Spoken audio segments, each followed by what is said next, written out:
10-15 ming dollar atrofida bozorda o'lmaydigan serdaromad biznesga ega bo'laman degan tadbirkorlar bu video aynan sizlar uchun.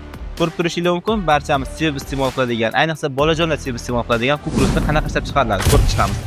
Avvalambor, mana shu turdagi qoplangan kukuruzlarni bozordan tayyorini sotib olib, buni premium ko'rinishga keltirib sotsanglar ham bo'ladi yoki aynan shu kukuruzlarni ishlab chiqarsanglar ham bo'ladi. Ishlab chiqarish uchun bunga ekstrudorniy liniya va albatta aromatizator kerak bo'ladi. Bularning hammasi Afex grupda bor. Batafsil ma'lumot olish uchun telefon qilsangiz bo'ladi. Endi ikkinchisi aynan bu kukuruzlarni bozorbop qilib qadoqlab berish uskunasi. Buni qadoqlash uskunamizni batafsilroq tushuntirib beraman. Mahsulot kengligi maksimum 55 sm gacha bo'lgan paketlarni o'z ichiga ola oladi va albatta soatiga 8 donagacha aynan mana shu turdagi qadoqlangan kukuruzlarni ishlab chiqarib bera oladi. Uskunamiz multigolovka uskuna hisoblanadi. Boshqaruv panellari tarozi qismi uchun alohida rus tili o'rnatilgan va har bitta tarozining holatlarini, uni ichidagi tezliklarini bemalol regrovka qilib o'zgartirsanglar bo'ladi.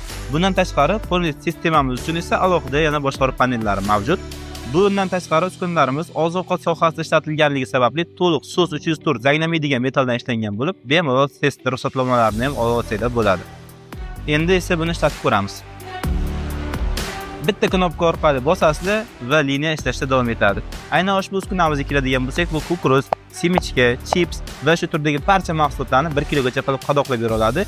Minimum grammlari 20 grammdan boshlab 1 kilogacha. Sizlarga ham shu turdagi uskunalar kerakmi? Unda darhol bizga murojaat qilishingiz mumkin. Batafsilroq ma'lumot olish uchun esa albatta call centerlarimizga qo'ng'iroq qiling.